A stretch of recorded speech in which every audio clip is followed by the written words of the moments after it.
Coming up on today's episode of the Salesman podcast. So now we're talking in general terms. Some sales can happen over the phone in one call. Some sales take, 6 to 8 months. So urgency or creating compelling message is something that doesn't happen, in a snap. It's over the course of your interaction with the customer.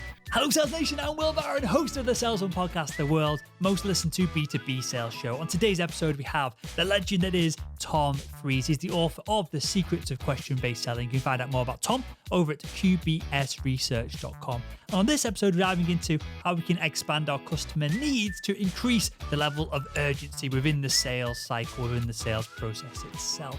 With that said, let's jump right into the show. Tom, do you have a definition or a way of describing what building urgency in a B2B sales context is all about? Well, there's two components to that. One is what is it? What is urgency? And then how do you build it? So let's start with the first. If people say, well, boy, I really need this and this would help us a lot, they tend to move faster. They go to their boss, they ask for money, they justify it, they recommend it to their peers. So someone who feels a sense of urgency to make a decision, that's where the sale tends to consummate. Now, if you sit back and hope customers will automatically feel urgent to buy your product or service, if you're in a competitive environment, there's a good chance they might feel urgency and then end up buying your competitor's product. So urgency by itself doesn't guarantee you the business, but if people have a sense of urgency to do something, then you're dealing with a more probable act that's going to happen. Now the question is, how do you create a sense of urgency for you, and how do you create a sense of urgency for your, particular offering? So I want to dive into those two specifically, because I never, in the planning of this interview, even considered the fact that if we build urgency and we get the customer roaring and ready to go, that they might go, well, the competition can move quicker on this, so we'll go with them. So I want to touch on that in a second. But again, just to tee this up and to put it into context for the audience, is this urgency building, is this something that happens at the beginning of the sales cycle all the way through, or does it build to a crescendo towards the end of it?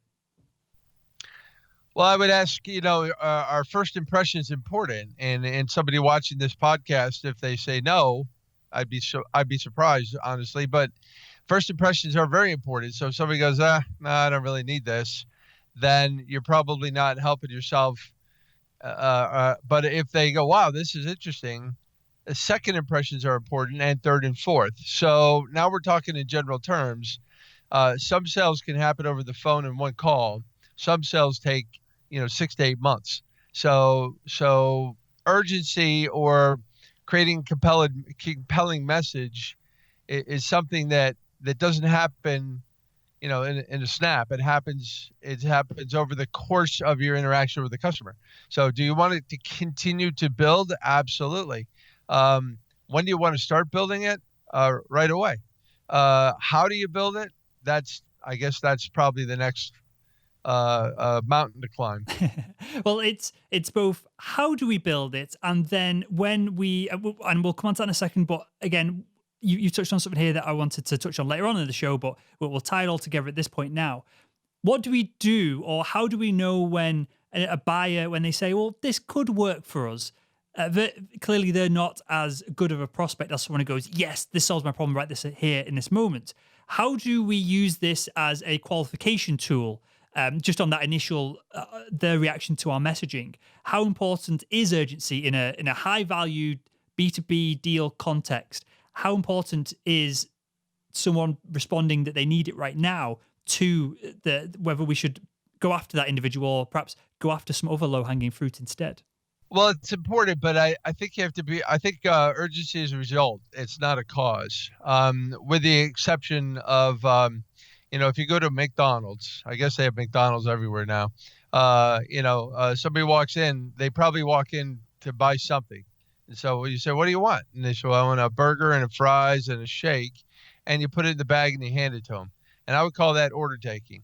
So if somebody shows up at IBM or General Motors or General Electric and says, I want this, that, and the other thing, you don't really have to. That's not even selling. That's just facilitating a transaction. So the interesting thing today to me is the whole world of selling has changed in the sense that most people 20 years ago got their information from salespeople, sales representatives of companies. So you didn't go to the internet and see what everybody else says. Today, by the time the salesperson talks to a customer, they've already looked at your competitors and you and formed an impression. So the real opportunity for sales today to gain value is not really education per se, because the customer's already 30 or 40 yards down the field. Uh, it's got more to do with re-education, repositioning, reprioritizing, and then what the I would say the trick is the wrong word. The missing link is almost too simple for people to understand until I take the time to explain it. I had this conversation again in Shanghai 2 weeks ago, and Toronto, and I'm going to Rome, Italy for another event 2 weeks from now. So you want to know the trick? Well, I mean, Well, what you'll see, yes, I want to know the trick, and you'll hopefully the audience see here, and I do this every episode. I try and build a little bit of urgency before I get into the practical elements of it to get people a little bit riled up. So whether that comes across or not, I'm not sure, but that's what I've done every episode since the podcast started. So with that, Tom, tell us the trick. Tell us how we achieve this. Tell us how we go about it, and then we can perhaps dissect it further after that. all right. So I'm going to hold this up. This is a cell phone. Do you have one of those? I do. I have one right to my desk here. And so does everyone, right? So let me just ask you a question I ask in my classes. And it's not a trick question. It's just a simple question. Will, why do you own a cell phone? Because at this point, most of my organizational life is wrapped up within this screen. Email, calendar, social media, everything else. That's kind of why I'm in front. Well, that's why it's in front of me. What's interesting is if you try an experiment, or your listeners try an experiment, they ask their colleagues or friends or just a random person on the street, why do you own a cell phone? You get usually one word. People say, well, I want to communicate with my family, or I want to be productive, or I want to be access to my customers. You said three things. You said because of this, that, and this. So then I would ask, okay, do you ever use that as a flashlight? Do you ever listen to music? Do you ever use it to order an Uber car, or to look at the maps, or for directions? And so you and I both probably have 3-4 plus pages of apps on there, and it does do everything. But if you worked at a cell phone store and somebody came in and you said, what can I help you with? And they said, I want to buy a cell phone. And you said, what for? Now that falls into the heading of what we used to call uncovering needs. And they said, well, I want to communicate with my customers. And they go, oh, okay, let me help you. Okay, so now they got one reason to buy from you, to communicate with their customers. Let me help you. Let me fill the bag with French fries. That's order taking. But the real opportunity there is to say, okay, do you ever use it for entertainment? Do you ever have to order an Uber car? Do you ever use it for maps? Do you ever use it for a flashlight or safety? And they go, yeah. Oh, as a matter of fact. So whether it's industrial, 2 weeks ago in Mexico City, I was working with a company that sells high and low density polyethylene. So I now know more about high density polyethylene than I ever had hoped. But if you go to customers and say, why do you want this? They give you one answer. And so if you take a flip chart and you write down what are all the things that are important to customers, then you start to get into regulatory, environmental, recycling, productivity, workflows, efficiency, and the customer goes, yeah, oh yeah, oh, as a matter of fact, I'm glad you brought that up. Oh yeah. As a matter of fact, it's not like they're going, wow, I never thought of that before. It's just not top of mind. They're busy doing 100 things. And so they say, well, I need high density polyethylene for this one reason. Well, if the salesperson facilitates a conversation that ends up with 10 reasons, then back to your word urgency, if somebody has 10 reasons to buy from you, then they tend to move faster. They tend to be more passionate about this is a higher priority than the other things that just have 1 or 2 reasons to buy. It's just a funny thing. You just ask somebody, why do you drive that car? They say, well, I like it. Okay. Do you like the engine? Do you like the amenities? Do you like the fact that it has space for your golf clubs? And every time you touch a nerve, you're gaining ground, so to speak. How does this look in a conversation from the perspective of me selling medical devices? There was, as you aligned, then there's organizational benefits, there's procedural benefits, there's patient safety, better outcomes potentially, there's logistical benefits of a camera system being able to move from one theater to another theater. There's essentially unlimited, and you can spin some of these. If it wasn't useful, you can spin it into something that probably is useful. How does this look like in a conversation with an actual customer when perhaps they've come to you, or you've got engaged with them over one specific thing?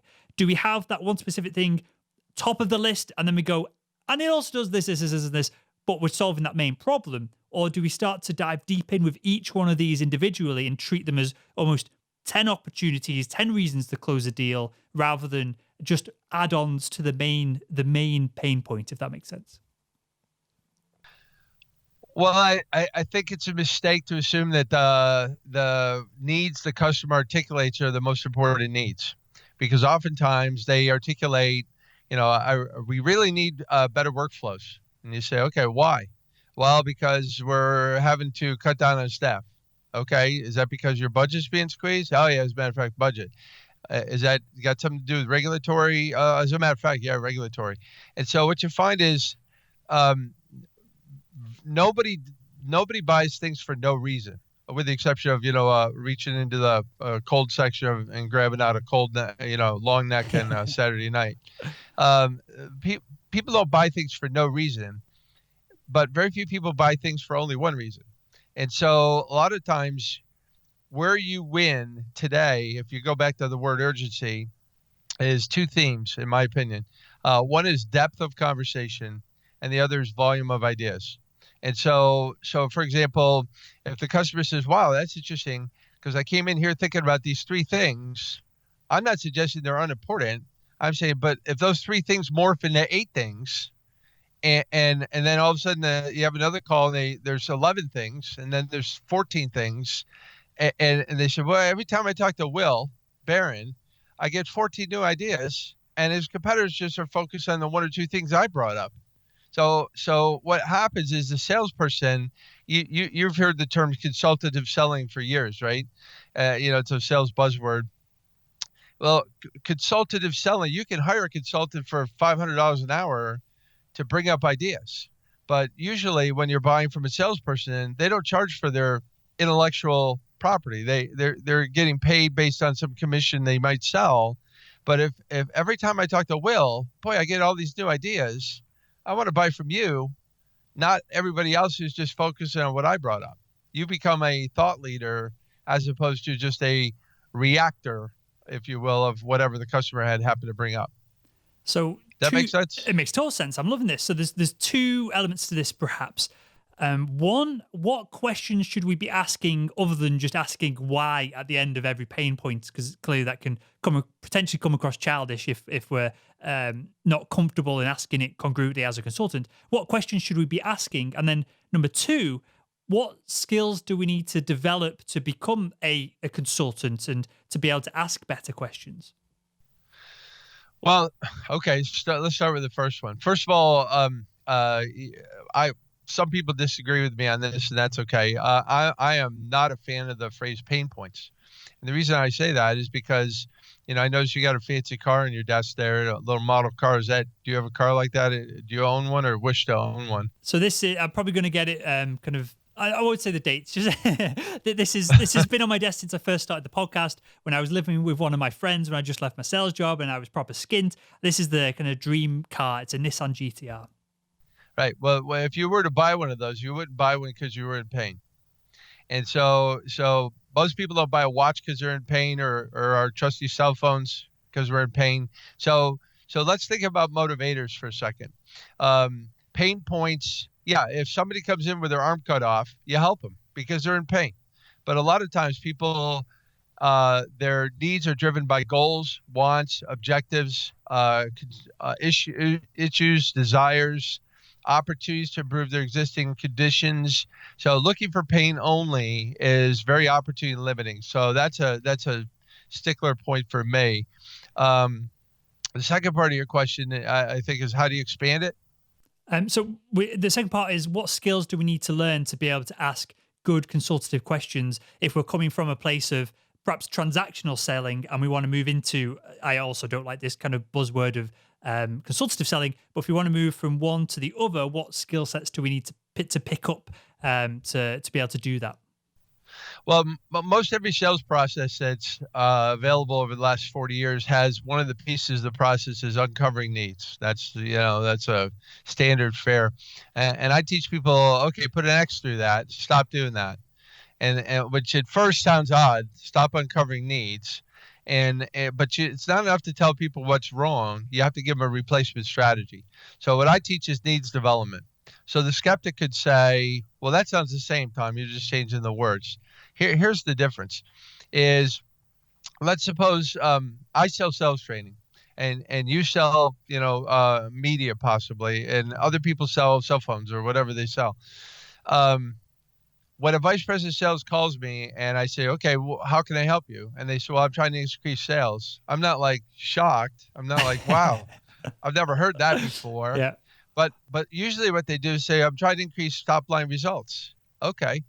Do we also need to pay attention to customer satisfaction, retention? Do we need to worry about competitive advantaging, positioning, marketing, blending marketing with brand? And they're like, yeah. As a matter of fact, and these are not stupid people. It's just there's an opportunity to bring up topics that otherwise wouldn't come up in the conversation. So my advice to my constituents, students in the class, is literally sit down a piece of paper, make a list of all the things that might be important to a customer.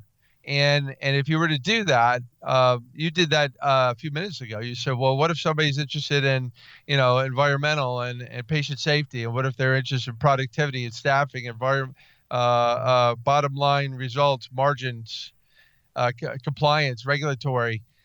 I mean, there's the list. All you have to do is go to your own website or your competitor's website, and all the words are there. But the customer's not going to bring up 40 of those words. They're gonna bring up three, just like you did with your cell phone. They're going to say, I want these three things. And so my question to the salesperson or the sales team is, who's going to bring up the rest? And if you sit there and use the model of uncovering needs, you end up like this. Well, Will, what else is important?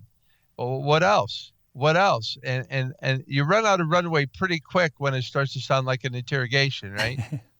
So how do we stop it sounding like an interrogation? What are some really powerful questions that we can ask, which isn't why is that, or what else? Well, and when you say powerful, I think I know what you mean. I would use the word impactful. Customers, powerful tends to indicate I'm going to be in your face somehow.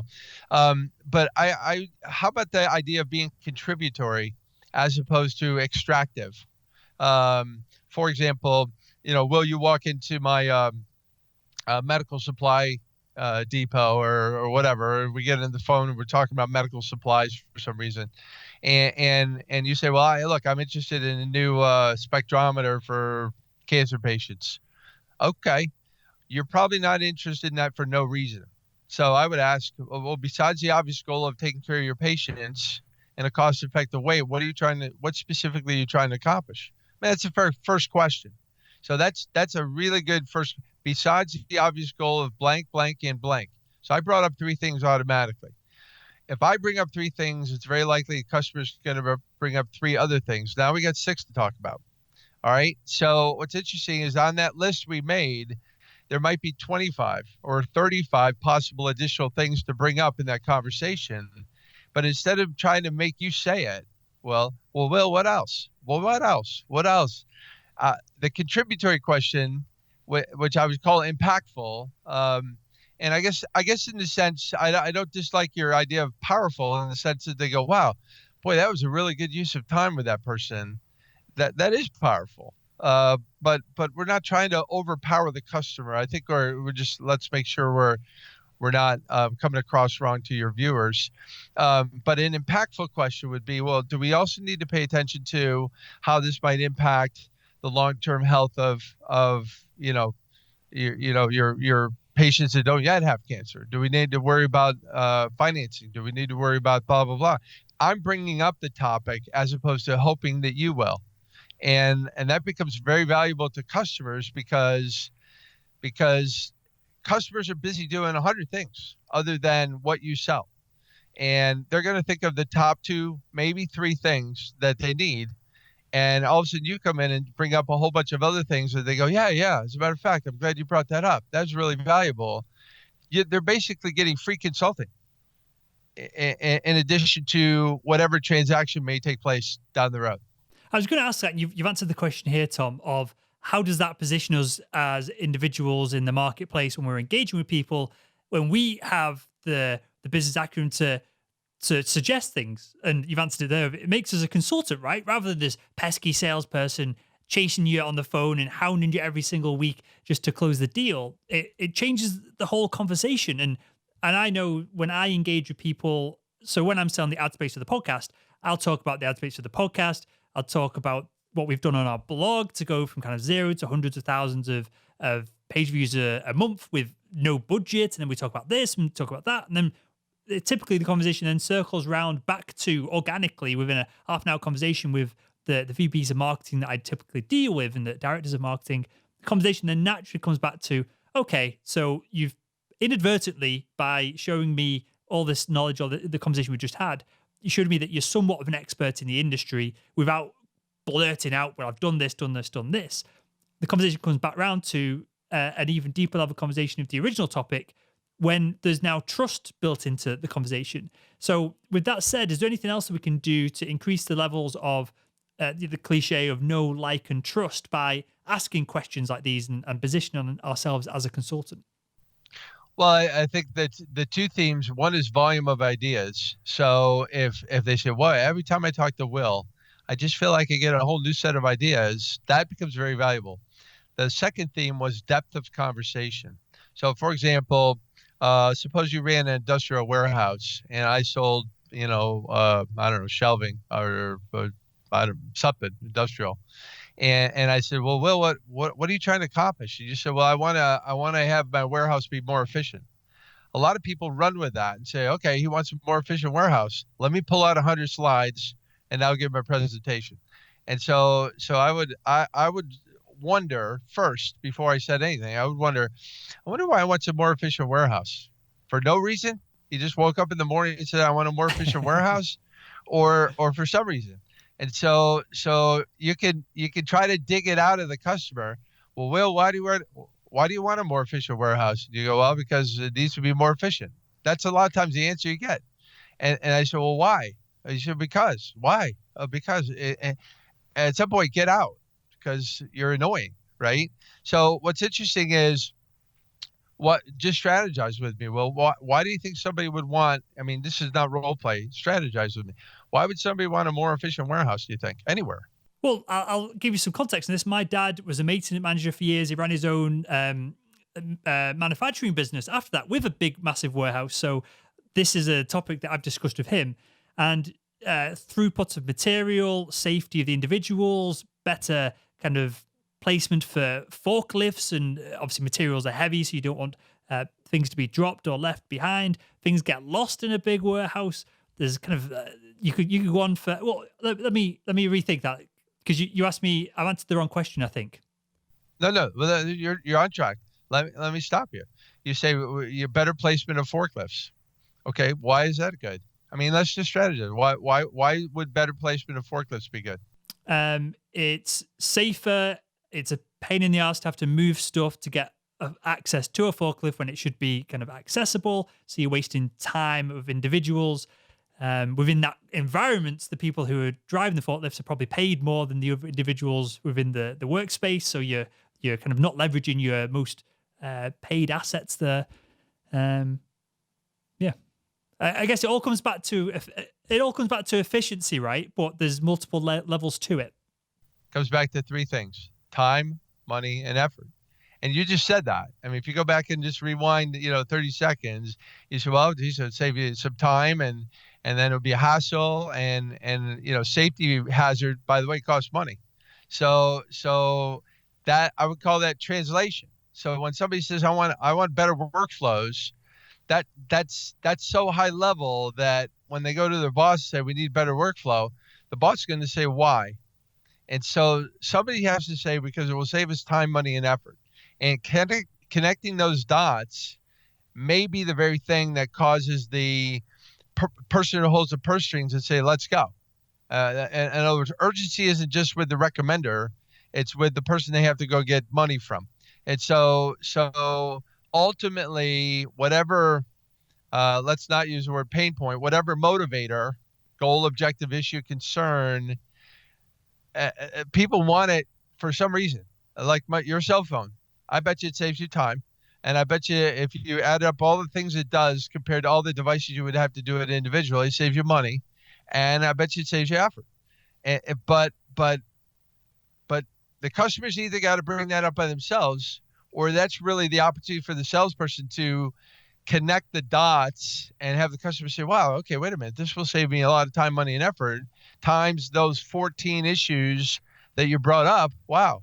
And that may not happen in a 5-minute conversation, but if as much as reasonable can happen every conversation you have with the customer, you have an unfair advantage over everybody else who's trying to probe for needs, asking open-ended questions, focusing on the pain only, those type of things. So I feel that there's two tracks here in this conversation. There are the business needs, clearly time, money, effort. We've covered that now. Are there three, two, one thing that the individual want as well? And you mentioned some earlier on of the needs, the goals, the personal desires, perhaps career aspirations. Is there a dotted line that we can make from most of the things they say from a personal level to 2, 3, 4 high level needs that an individual might have as well? Yeah, I think so. Well, I don't think so. I'd say absolutely huge. Yeah. In other words, somebody who's wanting to save time, money, and effort isn't just doing the company a favor. They want to feel good about their job. They want to feel like they're doing a good, have accomplished the objective. People like to feel like, hey, I made a good decision. So I think it's a mistake to assume there's two separate tracks. So when you say dotted line, I would say no, they're very interrelated, highly interrelated. People who do a good job at work feel good about themselves. People who feel good about themselves want to do a good job at work. So the mistake I think would be to placate, and let me, let me suck up to you, and I'll be your best friend if you buy from me, and Mm. you'll be a hero, and all this kind of stuff. If you play up the personal too much, I think people just see right through that. The reality is, if we're accomplishing the objectives, and I'll say it like this: my daughter's now in sales. She's 4 years out of college. She's a top salesperson for her company on the inside sales team. Of course, she had 18 years of sales training growing up at the Freese I'd house. expect nothing less, of course. Right, right. So what's interesting is she's recently come to me and say, Dad, I think your advice is actually good, which is a breakthrough, for a 20-year-old. And I said, well, think about it this way. Nobody ever bought from me. I've sold a lot of things, right? I said, nobody ever bought from me because they thought I was a nice guy. Now people who bought from me think I'm a nice guy, but nobody said, hey, this guy's a nice guy, let me buy from him. They said this is our most valuable option to accomplish our objective. And by the way, Tom, thanks for helping us. And you can absolutely be friends with customers if they think you're valuable. If you're not valuable, they already have enough friends. So playing up the personal side as if it's different than the business side, I think is a mistake. I think they're highly interrelated, to your point. And is there a level here as well of if you were a true consultant in an industry, you were oversubscribed with people wanting to work with you, perhaps you wouldn't be as sucky uppy and you wouldn't be as overly friendly? And I feel that's almost a manipulation tactic to suck up to someone like that, to make them feel bad about not calling you back, to try and make them feel guilty for not wanting to work with you. I feel like a real consultant, a real winner in that space who's done so well that people are they can't, they've not got, they're batting people away from them. They would perhaps act more professional in that environment than the salesperson who's trying to suck up to that individual. Is that along the right lines? I think so. I've trained consulting firms that's what they do. They do consulting firms. And so they bring me in and they're like, well, Tom, we're not in sales. I'm like, really? Aren't you a partner? And they're like, yeah. I said, well, how do you get to be partner? And they go like, well, producing revenue. I said, well, whatever that's called.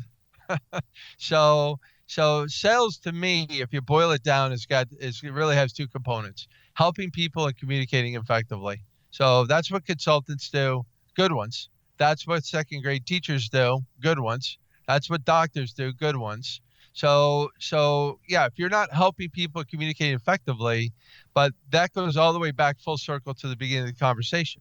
If you're relying on them to think of their own needs, that's really not that helpful. So yeah, you might do a few transactions, but when you really help people, in fact, a really good salesperson, if they can't help the customer, they say, this is not the right thing for you. And the customer says, wow, thanks a lot. And they came back. I've had clients say, well, what we really want to do is install a sales process to make it sound the same as everyone else. I'm like, really? Why would you want to sound the same as everyone else? Well, that's just what our president wants. That's fine.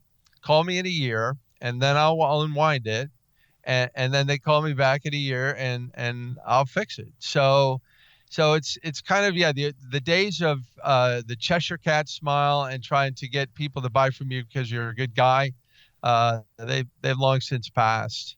I mean, I think about it in your context. People don't watch you because you're friendly. They watch you because you're insightful. And if you're not insightful, they have enough friends. I mean, you can watch puppy YouTube videos if you want friendly.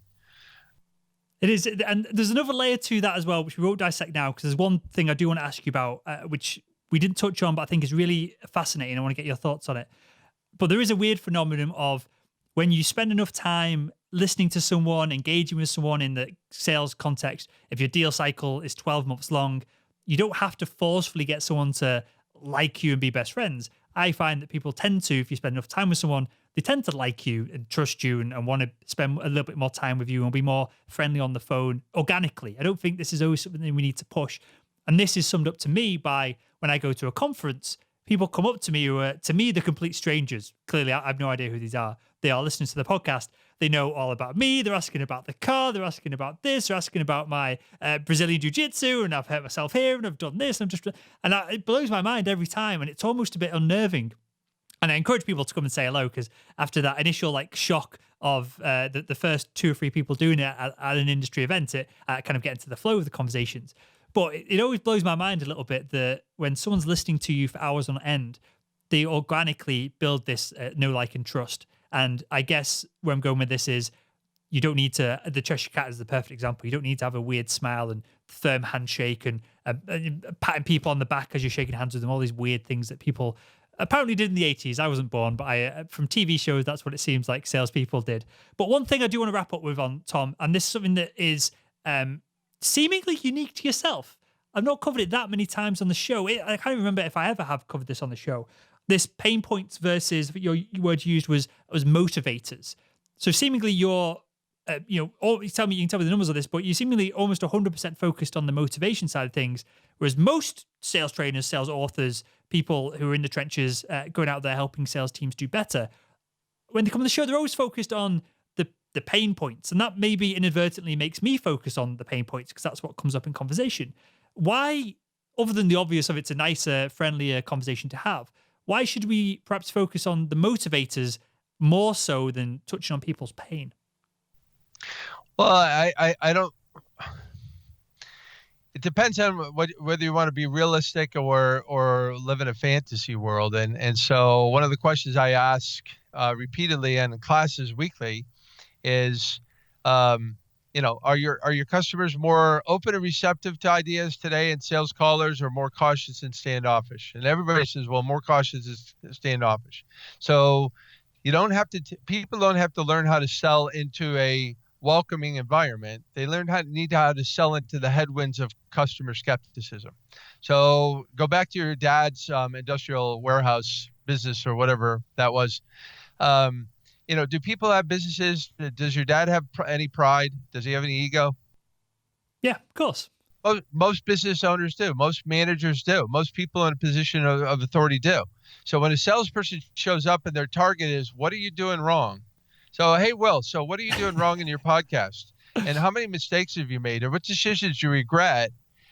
If the focus is, I'm going to uncover something that you are missing, people who have pride in egos tend to immediately clam up. And so it's not really about being nice and soft. The reality is people buy a lot of things when they don't have a problem. Their business today, the economy is doing really well. A lot of businesses are doing really well. So you call up and say, okay, so what are you doing wrong? It just is the opposite of what the conversations a customer's having. They have goals, objectives, issues, concerns, wants, desires. And by the way, if they have pain, I'm happy to help them with that too. So I don't discount that some needs are driven by pain, but I would say of the pie, a fraction are driven by pain. The rest of it, I want to help them in those ways too. So as soon as you add customer skepticism to the equation, driving for pain first increases the salesperson's risk dramatically. And so the phrase pain points was actually first coined by Michael Bosworth, as far as I know, in 1982 when he came out with his book Solution Selling. Well, that was 1982. I think that was before you were born too. Well, yeah, just a little bit. so things have changed, and they've changed a lot. So let's not go try to prove the customer's not doing it right, because that as soon as you show up at my door and say, "Hey, how come you doing something so stupid?" You might be right. Even my wife says, "Hey, can I give you some constructive feedback?" I'm like, yeah. I mean, I just you can help people without having to point out their deficiencies, and along the way, they may discover, or you may help them discover deficiencies, but that's not necessarily a good place to start. That's really insightful. I appreciate that, and that is out of 530, 40 interviews that we're on so far. That's somewhat unique. So I appreciate that, Tom. And with that, mate, I've got one final question that I ask everyone that comes on the show, and that is, if you could go back in time and speak to your younger self, what would be the one piece of advice you'd give him to help him become better at selling? That's actually an easy one. I would say the salesperson should know more about the customer's business than the customer, in terms of things that might be important to them. Now, you can't know what is important to them. You can't know their priorities. You can't know their specific projects, timeframes, objectives, and budget. But it should not be a surprise if you're in the industrial sector, if you're in pharmaceuticals, if you're in finance. It should not be a surprise that the main goals and objectives that the customer may have before you pick up the phone and before you show up in person. And so when I was first taught, it was like, call them up and find out what's important to them. And I'm saying you could know that after in today's day and age. Now, well, since you were born, right? We have this thing called the internet. You can pretty much know the top 30, 40 possible things that might be important to a customer in a 15-minute search. And by the way, if you're in an industry and you did that 15-minute search once, it would apply to call after call after call after call. And then you're now sorting out the customer's priorities, as opposed to trying to say, dude, well, I wonder what's important to them. Really? Saving time? Who knew? That's that's crazy. So Love it, love it. Well, and that makes total sense with the context of the internet laid on top of things, and the fact that perhaps we're all busier than ever as well. And, 20, 30 odd years ago, there was no mobile phone pinging us and vibrating and dragging us one way and telling you your calendar's doing this thing and you've got a meeting lined up in the next 5 minutes and you're late for it. All that didn't exist. So perhaps there was more time and more opportunity and kind of less opportunity to do that research. So I appreciate that. It makes total sense. With that, Tom, tell us where we can find out more about you, sir, the books, and then also the training that you're doing. 5 continents in 60 days is incredible, which is, and tell us a little bit about that, because that's a phenomenal amount of traveling and obviously value that you're giving the individuals as well. Well, buy stock in the airlines. I can tell you that. That's definitely some advice. No, everything about question-based selling is at www.qbsresearch.com. My first book now has outsold itself every year for now 20 years. which is kind of, I'm told, a record. And my whole focus is not what to do, which is traditional sales training, is process training. Strategic selling, Miller Hyman, solution selling, target account selling, all that kind of stuff. Most of my clients have a process in place. The question they have is not what to do; it's how do you do it more effectively. And so I'm the how. A little bit. The analogy I would give you, over here, it's football season. Over there, football means a different thing, I guess. You use your feet and all of this. But imagine a coach coming out of the tunnel and say, "Hey guys, we need to score more points. And by the way, I appreciate you play better defense." It's really good advice. So when the sales manager says, "Hey, you need to make more calls and you need to make more effective calls," the next question is, "Okay, how do I do that?"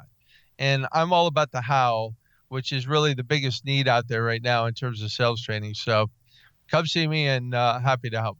Amazing stuff. Well, I'll link to the books, the website, everything else in the show notes to this episode over at salesman.org. And with that, Tom, I want to thank you for your time, your insights on this, some of which is, and I've said it before, but I'll say it again, is somewhat unique. So I appreciate that, mate, because it's not every day that we do interviews where it's interesting when it's not the same conversations over and over from my perspective. So I do appreciate that. And I want to thank you for joining us on the Salesman podcast.